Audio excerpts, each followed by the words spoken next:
हे प्रिय, चलो ले चले तुम्हें तारों के शहर में। प्रिय को तो तारों के शहर में ले जाना है का रास्ता आपको पता है, लेकिन क्या आपको पता है कि कॉमर्स डोमेन में अगर आप अपनी लाइफ को बनाना चाहते हैं, अपनी ड्रीम यूनिवर्सिटी को टारगेट करना चाहते हैं, तो आपका क्या रोड मैप होना चाहिए सीयूईटी 2025 के लिए? नहीं पता ना, इसीलिए कहते हैं ज्ञान देना आसान है। नमस्कार, स्वागत है आप सभी लोगों का बेसिक शिक्षा के इस ऑनलाइन लर्निंग प्लेटफॉर्म पे। तो बेसिकली आज मैं आप लोगों का, बेसिकली कॉमर्स डोमेन वाले जो बच्चे हैं, उनको मैं बताऊंगा कि आपका रोड मैप क्या होना चाहिए, क्या होना चाहिए आपका रोड मैप, जिससे आप लोग सीयूईटी 2025 में अच्छे मार्क्स से क्वालिफाई कर सकें। अब अच्छे मार्क्स मैंने क्यों कहा?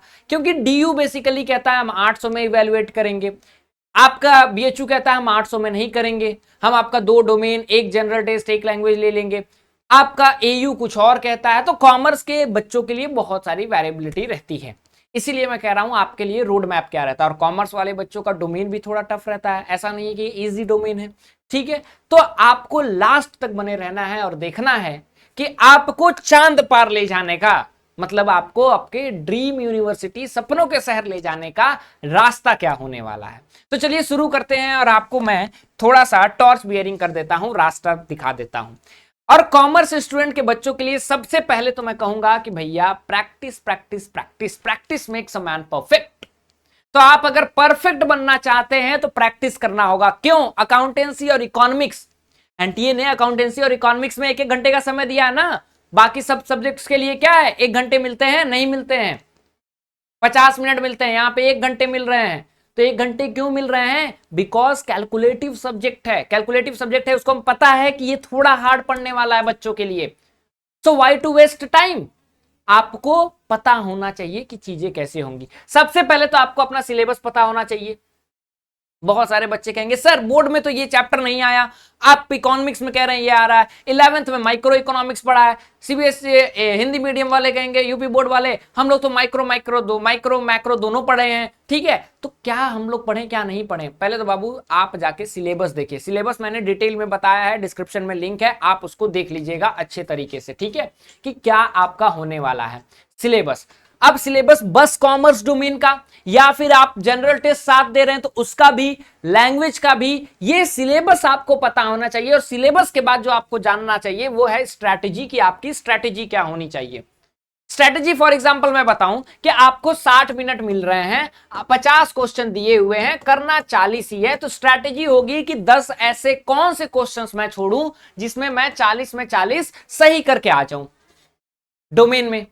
और लोग कहते हैं कि इकोनॉमिक्स हुआ, अकाउंटेंसी हुआ, बीएसटी हुआ, बीएसटी चलो थोड़ा आपका थ्योरेटिकल पार्ट हो गया, अकाउंटेंसी और इकोनॉमिक्स में क्या करोगे? अकाउंटेंसी भी चलो मान लेते हैं, आप इकोनॉमिक्स में क्या करोगे? Indian economy, micro economics, macro economics, कैसे इतने वास्ट सिलेबस को करोगे?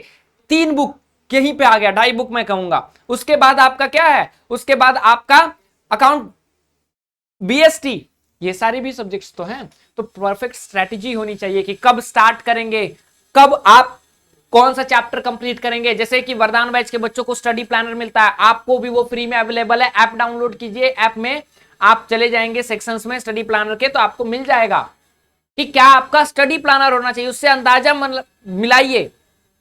और उसके बाद अगर आप एक चैप्टर कंप्लीट कर रहे हैं तो उसका एक टॉपिक, मान लो आज तुमने कंप्लीट किया, तो उसके क्वेश्चंस करो कि जो मैंने कंप्लीट किया क्या मेरा उसका कंसेप्ट हो रहा है। प्रैक्टिस करो बना करके क्वेश्चन, कैलकुलेटिव क्वेश्चंस का। मंथ के एंड में तुम उसको क्या करो, तुम उसको टेस्ट सीरीज दो, फिर प्रैक्टिस सेट लो और क्वेश्चंस उस चैप्टर के करो, फिर लास्ट में मॉक टेस्ट तो करना ही है। यही स्ट्रेटजी, एग्जैक्ट स्ट्रेटजी हम लोग वरदान बैच के बच्चों के साथ फॉलो करते हैं। ऐसे ही सबसे ज्यादा सिलेक्शन वाला बैच नहीं है, नहीं भरोसा हो रहा तो 11 रुपए में मॉक टेस्ट के लिए अभी भी अवेलेबल है आप लोगों के लिए। 11 रुपए में खरीद के 1 सप्ताह का free mock test, free demo class देख सकते हैं। 1-2 डेमो क्लास नहीं, 1 सप्ताह पूरे क्लास ही करके देख लीजिए कि कैसे किस स्ट्रैटेजी से हम लोग चलते हैं, समझ में आप लोग को आ जाएगा। वही स्ट्रैटेजी आप फॉलो कीजिए। नहीं ले सकते कोर्स मत लो ना यार, आप वो स्ट्रैटेजी फॉलो कीजिए। भला आपका होना चाहिए ultimately, as a student, as a guide, as your elder brother, मैं आपको यही बताना चाहूंगा कि सक्सेस आपको मिलनी चाहिए, किसी भी फॉर्म में मिले। अल्टीमेटली लोग आपके सक्सेस को देखने वाले हैं, कोई नहीं देखने वाला कहां से आपने क्या किया, हाँ हमारे यहाँ से किया, हम आपके वीडियोस डालेंगे, टॉपर स्टॉक डालेंगे, बहुत सारे लोग जानेंगे कि हाँ इस बच्चे ने इतनी मेहनत की। But you have to be identical to yourself, ठीक है।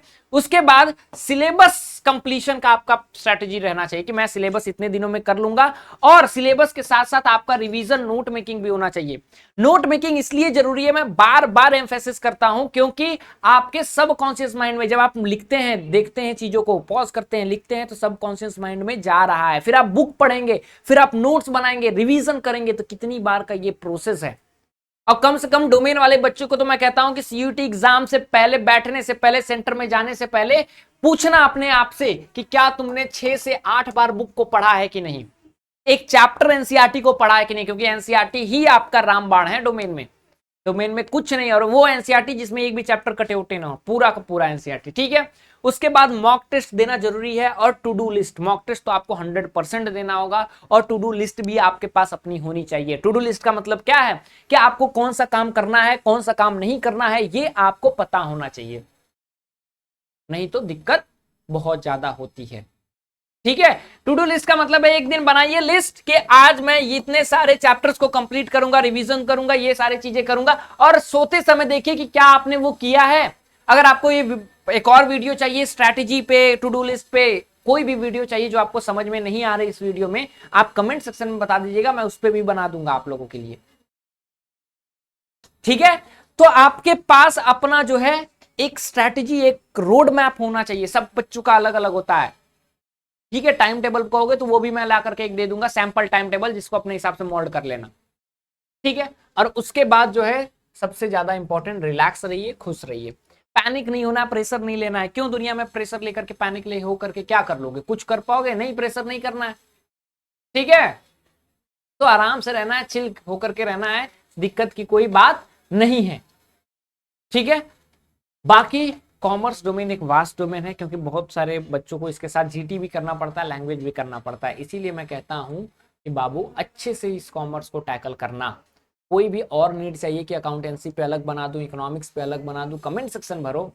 और ये वीडियो कैसा लगा ये भी कमेंट सेक्शन में बताइए, ताकि हम लोग मोटिवेटेड होते हो करके आपके लिए अलग अलग टाइम पे अलग अलग ऐसे ही जो है वीडियोस लेते आए, जो आपको कहीं ना कहीं राइट टाइम पे राइट डायरेक्शन में लेकर के जाएगा।